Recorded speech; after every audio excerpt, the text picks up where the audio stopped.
গত বছরের জুলাই আগস্টে সরকারি চাকরিতে কোটা বাতিল করে 2018 সালের পরিপত্র পুনর্বহালের দাবিতে সারা দেশের বিশ্ববিদ্যালয় ও কলেজগুলোর শিক্ষার্থীরা আন্দোলনে নামেন। এই ঐক্যবদ্ধ আন্দোলন পরবর্তীতে গণ অভ্যুত্থানে রূপ নেয়।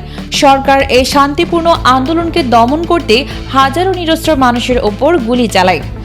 আন্দোলন দমাতে না পেরে এক পর্যায়ে সারা দেশে সকল প্রকার ইন্টারনেট সংযোগ বন্ধ করে দেয় সরকার। তখন আন্দোলনকারীদের যোগাযোগের একমাত্র মাধ্যম ছিল অফলাইন। সে সময়ের আড়ালের গল্প তুলে ধরেন দাবি শিবিরের সাংগঠনিক সম্পাদক কাজী আশিকুর রহমান। নিজের ভেরিফাইড ফেসবুকে এক স্ট্যাটাসে জুলাই সেই আড়ালের গল্প তুলে ধরেন। আশিকুর রহমানের ফেসবুক পোস্টটি এখানে হুবহু তুলে ধরা হলো। জুলাই আন্দোলনের সিক্রেট কোডিং সিস্টেম। আজ হঠাৎ জুলাই বিপ্লবের একটা মজার স্মৃতি মনে পড়ল। চট্টগ্রাম অঞ্চলের লোকজন ভালো রিলেট করতে পারবেন। আন্দোলন তখন একেবারে তুঙ্গে।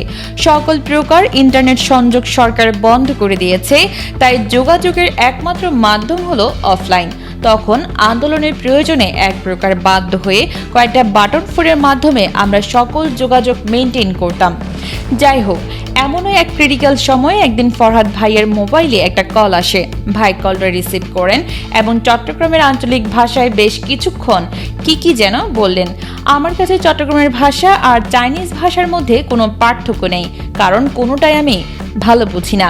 সাধারণত দেখতাম যে ফরহাদ ভাইয়ের বাড়ি থেকে কেউ ফোন করলে তিনি এভাবে আঞ্চলিক ভাষায় কথা বলেন।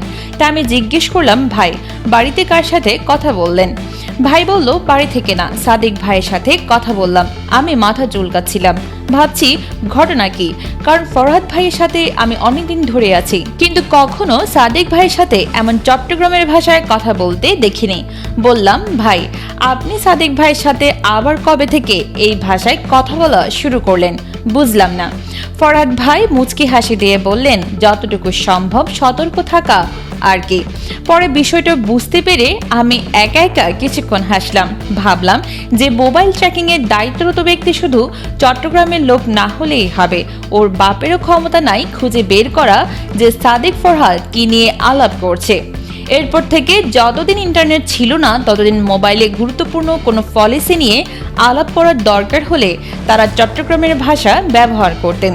তাই ফরহাদ ভাইকে এই ভাষায় কথা বলতে দেখলেই কাছে গিয়ে বসে পড়তাম। ফোনের কথা শেষ করে যেন এগুলো আমাদেরকে আবার বাংলা ভাষায় অনুবাদ করে বুঝিয়ে দিতে পারে। আমি বলতাম, ভাই এ সময়ে আপনারা সভাপতি সেক্রেটারি দুজনেই চট্টগ্রামের হওয়ায় এটাও বোধহয় আল্লাহর একটা খাস রহমত।